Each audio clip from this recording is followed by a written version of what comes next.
Muy buenas noches, hermanos. Dios les bendiga. Es un gusto poder compartir esta noche con ustedes en este culto en familia. Y siempre es un motivo muy especial para poder estar aquí abriendo la palabra de Dios para aprender y para estar fortaleciendo nuestra fe. En esta ocasión quiero llevar una reflexión acerca de una necesidad muy profunda que hay en muchas personas y muchas familias en nuestro país y seguramente alrededor del mundo. Recientemente se publicó un estudio de una prestigiosa universidad, el cual fue publicado en algunos periódicos, que enfocaba los efectos de la pandemia y de las cuarentenas en la salud mental y emocional de las personas. Me llamó la atención los resultados y que usted va a ver en la pantalla en los próximos segundos, en los cuales se muestra las respuestas de las personas que fueron encuestadas y que sin tomar en cuenta, o más bien sin diferenciar la edad, manifestaron tener algún grado de afectación, problemas emocionales, sentimientos de desesperanza, impotencia, tristeza, problemas de pobreza y ruina, pensamientos de deseos de morir antes de contagiarse del virus. Podemos ver en esos gráficos los porcentajes que ahí se muestran. Y realmente esto ha llevado a muchas personas a padecer enfermedades psicosomáticas, a padecer de pánico, de ansiedad, de temores nocturnos que les ha quitado el sueño, a otros les ha quitado el apetito y a otros les ha dado por comer más. Las crisis se presentan en nuestra vida de diferentes formas. Puede ser a través de una enfermedad como esta pandemia, pero también pueden venir revestidas como un problema matrimonial, una separación o divorcio, la pérdida del trabajo, la pérdida también de la confianza en una persona cercana y por supuesto aquellas situaciones que traen riesgo y peligro para nuestra vida y para nuestra seguridad. Pero al mismo tiempo estas crisis se representan como oportunidades a través de las cuales nosotros podemos revisar quiénes somos, qué estamos haciendo, cuáles son los valores que nos sostienen, quiénes están a nuestro alrededor y sobre todo en quién creemos y en quién estamos confiando. A veces los cristianos evangélicos, cuando otras personas sufren, tendemos a ser un poco superficiales y no somos muy sensibles al dolor que las personas están pasando. Y a veces damos consejos que son un poco simplistas, como decirle a alguien, ore, o decirle, su familiar murió pero está con el Señor, o también para decirle, bueno, tenga fe, hermano, tenga fe. Y no hay nada de malo con la palabra de Dios o con la oración o con la fe. Pero generalmente las personas que están enfrentando una crisis y están en estado de shock, sus emociones están totalmente superficiales. Y es muy difícil que puedan escuchar o entender cualquier consejo. Lo que necesitan es simplemente que estemos presentes, acompañándoles, escuchándoles, darles un hombro sobre el cual llorar, un abrazo que les pueda consolar, aunque en este tiempo es difícil hacerlo físicamente, pero sí que sepan que estamos con ellos, que Dios está con ellos también y que va a ser un momento difícil, duro, pero que no están solos. Quiero que me acompañen en oración porque vamos a ir a la palabra del Señor para ver la vida de un gran hombre de Dios, un siervo poderoso en palabra y en obra, pero que pasó por crisis emocionales y espirituales en su vida. Vamos a orar para pedir la guía del Espíritu Santo. Señor, queremos en esta noche agradecerte tu presencia, agradecer tu bondad, tu amor, el hecho de que siempre estás con nosotros, no importa, Señor, la tormenta por la que estemos pasando. Sabemos que en esa barca que estamos cruzando, en este mar tempestuoso, tú vas con nosotros, Señor, y lo que deseamos es pedirte que nos ayudes, que fortalezcas nuestra fe, que nos llenes de esperanza y que nos permitas ver un futuro lleno de amor, lleno de fe, lleno de victoria en Cristo Jesús. Y es en su nombre santo que te pedimos en esta noche tu guía para que prepares nuestros corazones y nuestras mentes para conocerte un poco más y para tomar las decisiones que nos lleven a superar las crisis que vivimos en cada una de nuestras vidas. En el nombre de Jesús oramos. Amén.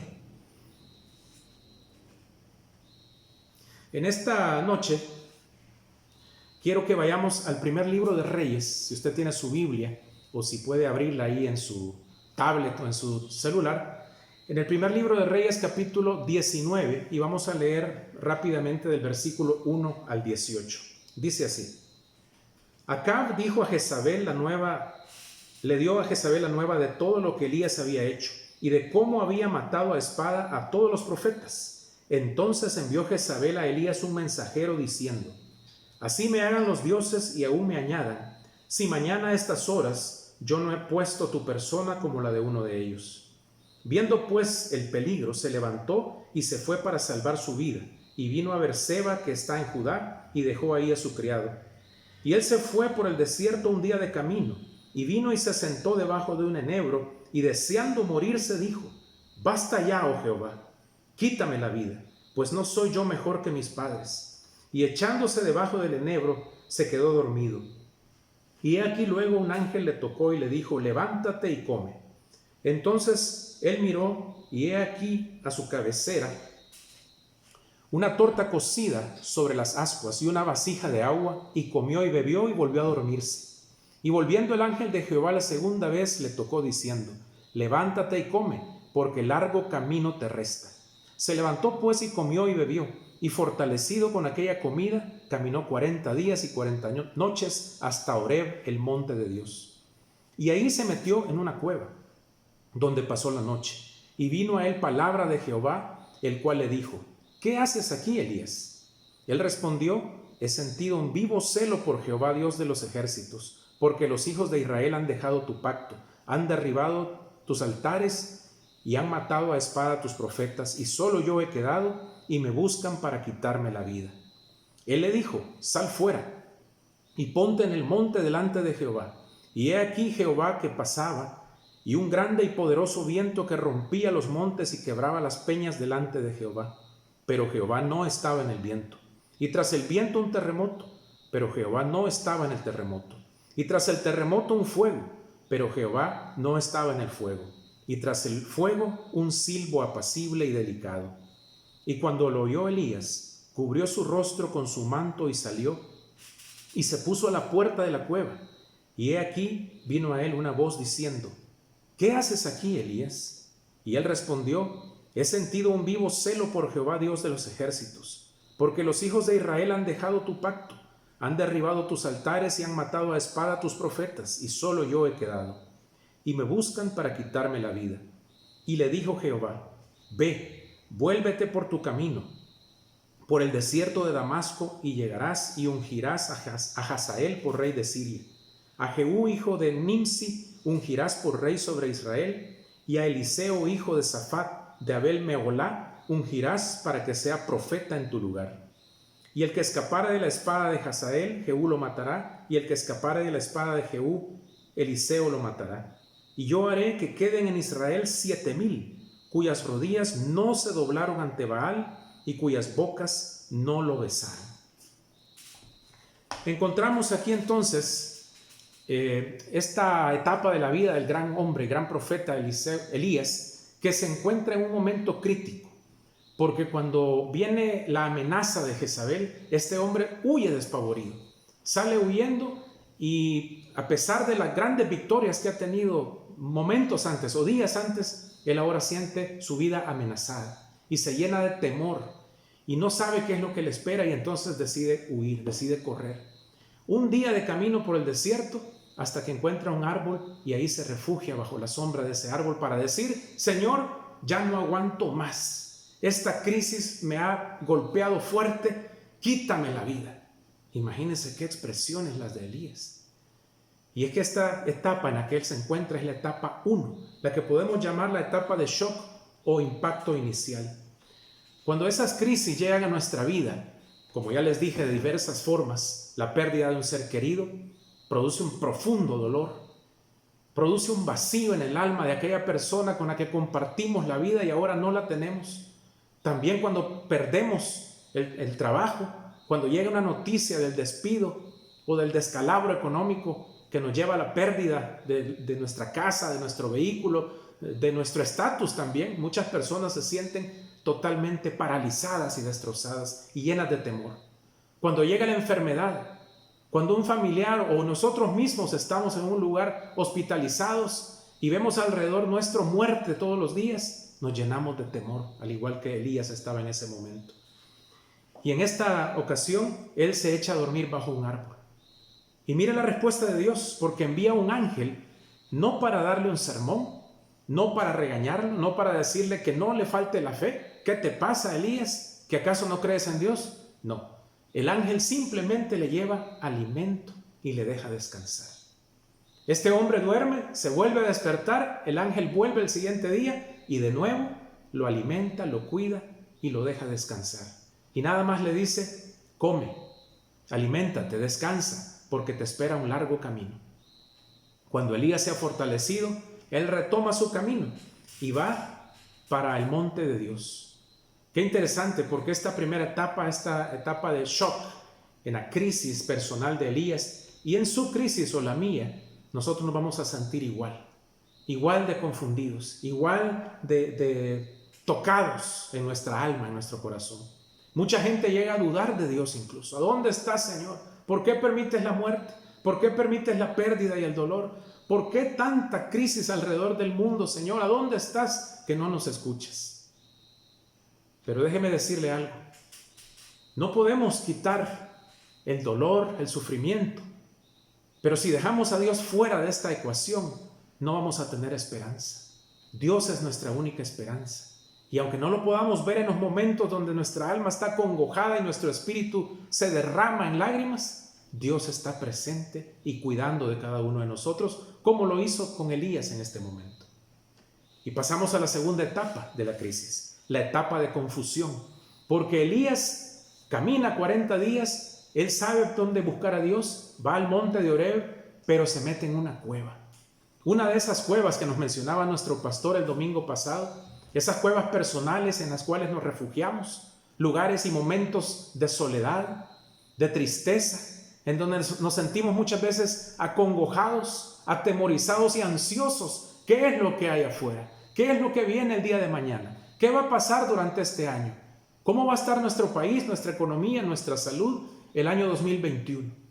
Y así nos sentimos nosotros cuando estamos en nuestra cueva personal. Déjeme compartirle rápidamente un testimonio. El 31 de marzo de este año yo decidí regresar de Guatemala, luego de que se habían cerrado las fronteras. Y ese día pasé desde las 10:30 de la mañana hasta las 6 de la tarde en la frontera de Las Chinamas, esperando que me asignaran el lugar a donde iba a pasar mi cuarentena obligatoria.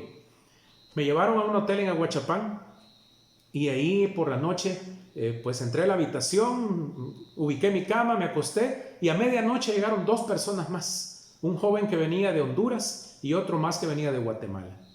Los siguientes días no nos conocíamos, no sabíamos quiénes éramos, empezamos a hablar, cada quien tenía sus dudas. ¿Estará este contagiado? ¿Estará el otro contagiado? ¿Estaré yo contagiado? Y nos llenamos un poco de ansiedad, de temor. ¿Y nuestras familias cómo estarán? ¿Qué les estará pasando? Y saben una cosa, mi presión arterial se me subió, 140/90. Los doctores cuando nos examinaban me decían: ¿usted es hipertenso? Y yo les decía: no, nunca he padecido de eso. Pero resulta que la ansiedad, el estrés también afecta a nuestra salud. Yo les dije que me tuvieran paciencia, que me dieran un par de días. Y en esos días el Señor me permitió descansar, orar, meterme en mi cueva personal y encontrarme con Él, como le sucedió a Elías. Un par de días después, cuando me tomaron la presión, yo estaba 120/60, 110/70, y de ahí en adelante estuve tranquilo. Dios me había dado paz, me había dado descanso, yo me había reencontrado con Él, entendí el propósito por el cual Él me mandó a esa cueva, y lo mismo le pasó a Elías en esa ocasión. Él pudo entrar lleno de ansiedad, lleno de dolor, lleno de temor, pero ahí era el monte de Dios, Horeb, y Dios rápidamente se le manifestó. Y entonces pasamos a la siguiente etapa de las crisis, la etapa de ajuste, porque en 2 ocasiones Dios habla con Elías y le hace una pregunta: ¿qué haces aquí, Elías? Dios quiere saber qué estamos haciendo, cómo nos sentimos. Él está interesado en nuestras emociones, en nuestros sentimientos. Sabe que somos seres humanos frágiles. No es pecado sentirse angustiado. No es pecado sentir el dolor de la pérdida de un familiar, el dolor de la pérdida, el temor. Somos seres humanos y eso no es pecado. Y Dios lo entiende. Jesucristo mismo lloró por su amigo Lázaro cuando éste murió. Así que Dios viene y le pregunta en 2 ocasiones a Elías: ¿qué haces aquí, Elías? Y Elías la misma respuesta se la da en 2 ocasiones. Y le dice, como podemos leer aquí en el texto que acabamos de revisar: he sentido un vivo celo por Jehová, Dios de los ejércitos, porque los hijos de Israel han dejado tu pacto, han derribado tus altares, han matado a espada a tus profetas, y solo yo he quedado y me buscan para quitarme la vida. Esta es la apreciación que Elías tiene de las cosas que están pasando. No es una apreciación exacta de lo que está sucediendo a su alrededor, porque la ansiedad y los temores nos nublan la visión y nuestros pensamientos todavía no están muy claros. Y esto le sucede a cualquiera cuando estamos pasando por pruebas y por tribulación. Pero Dios empieza a manifestarse.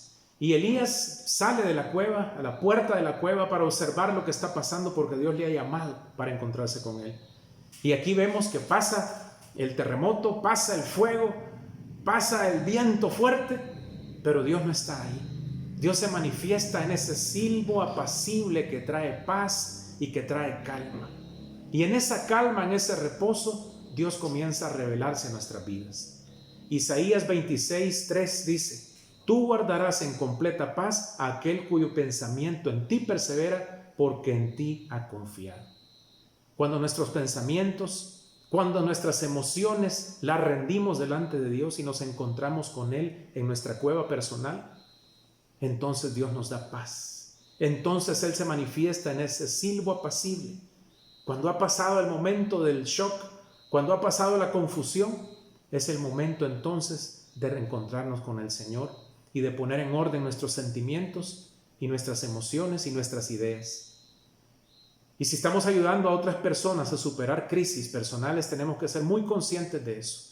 No podemos entrar a querer darle grandes sermones o explicaciones cuando están en shock, cuando sus emociones están al tope, cuando sus ideas están totalmente desordenadas. Tenemos que esperar este momento para que nos encontremos con Dios, para que les guiemos a encontrarse con Dios. El Señor es nuestro Salvador y Él es el que guarda en completa paz nuestros pensamientos. Y viene la cuarta y última etapa para el manejo de las crisis, la etapa de la reconstrucción.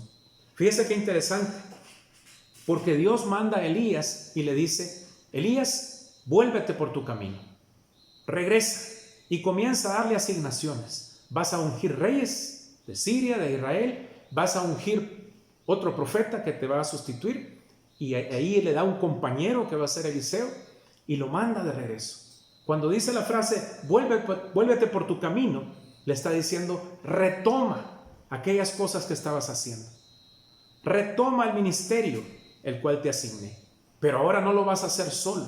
Ahora vas a hacerlo con este discípulo, Eliseo. Él te va a acompañar. Y de hecho así fue. Eliseo lo acompañó hasta el último momento, cuando Elías fue tomado en un carro de fuego para ir al cielo delante de Dios. Qué importante es esta etapa, porque entonces ahora Dios le reasigna actividades. Reconstruye el ministerio y la vida de Elías. Y le aclara las cosas, porque Elías pensaba que solamente él había quedado. Y Dios le dice: no, hay un remanente fiel que sigue confiando en mí. 7,000 hombres que no doblaron rodilla ni besaron la imagen de Baal. Y estos hombres han sido fieles al igual que tú. Esta noche Dios nos dice: no estás solo. Es cierto que todos estamos padeciendo crisis de diferente índole. Todos hemos experimentado la pérdida, el dolor, la ansiedad e incluso la enfermedad. Pero no estamos solos. Hay un remanente fiel en la iglesia de Dios que estamos pendientes los unos de los otros, orando unos por otros, llamándonos, consolándonos, animándonos. Y esto es bueno y viene de parte de Dios. No estamos solos. Pero lo más importante es que Dios está con nosotros y Él quiere acompañarnos. Tenemos esperanza, tenemos visión de parte de Dios. Él nos ha dicho que estará con nosotros todos los días hasta el fin del mundo. Y que Él es nuestro buen pastor, que nos va a guiar hacia aquellos delicados pastos, hacia aquellos arroyos de agua fresca. Y esa parte nos encanta cuando leemos el Salmo 23. Pero hay una parte muy interesante que dice que aunque andemos en el valle de sombra de muerte, su vara y su cayado nos van a dar aliento y nos da esperanza. Y estos tiempos que estamos viviendo, estos días, hay muerte y dolor a nuestro alrededor. Definitivamente estamos en una etapa muy difícil en el mundo entero y en El Salvador en particular. y estamos cruzando el valle de la sombra de la muerte, pero no estamos solos. Nuestro buen pastor nos acompaña y su vara y su cayado nos infunden aliento y nos dan esperanza. Busquémoslo de todo corazón. Depositemos nuestra confianza en Él. Veamos cómo Dios restauró y reconstruyó la manera de pensar y la manera de actuar de Elías. Y retomemos aquellas cosas que hemos estado haciendo antes en el pasado, sirviéndole al Señor, trabajando, haciéndolo lo mejor que podamos, quizá de manera remota desde nuestras casas, saliendo solamente para lo necesario, porque estamos en una época de mucho riesgo donde debemos ser muy sabios y prudentes, pero ocupándonos en aquellas cosas buenas, en todo aquello que es de buen nombre, en todo aquello que tiene virtud alguna. En eso ocupémonos en estos días. Retomemos la visión que Dios nos ha dado en nuestra vida para trabajar, para servir, para estar con nuestras familias. Hay muchas cosas buenas que hemos hecho en el pasado y que debemos seguirlas haciendo, amándonos los unos a los otros, uniendo a nuestras familias, educando a nuestros hijos, amando y respetando a nuestros padres, a los abuelos, y cuando sea posible, congregándonos de nuevo para adorar al Señor como iglesia, saludándonos, bendiciéndonos unos a otros con gozo y bendiciendo a nuestras comunidades, a todos aquellos necesitados que están a nuestro alrededor. Todas esas cosas que hemos hecho en el pasado las podemos retomar nuevamente, poco a poco. Dios nos va a dar visión, Dios va a reconstruir también nuestras vidas. No nos ha dejado solos y Él quiere que caminemos con fe y con esperanza todos los días, un día a la vez, porque no podemos nosotros llenarnos de ansiedad. La ansiedad es cuando nosotros queremos tomar el control de lo que va a pasar o de lo que no va a pasar mañana, y eso solo Dios lo puede hacer. Encontrémonos entonces en la etapa que usted esté, de shock, en la etapa de reconstrucción, o quizá ahorita estamos en la etapa en donde Elías estaba confundido y sus pensamientos necesitaban ordenarse, no lo sé.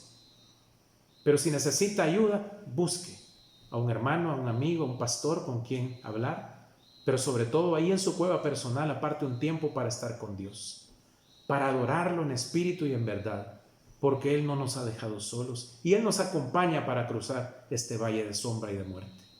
Que el Señor le bendiga, que le fortalezca en la fe, que cuide de su salud, de su familia, de sus bienes y que le llene de su paz y de su consuelo. En el nombre de Jesús le bendigo y gracias por haber compartido esta noche con nosotros. Buenas noches.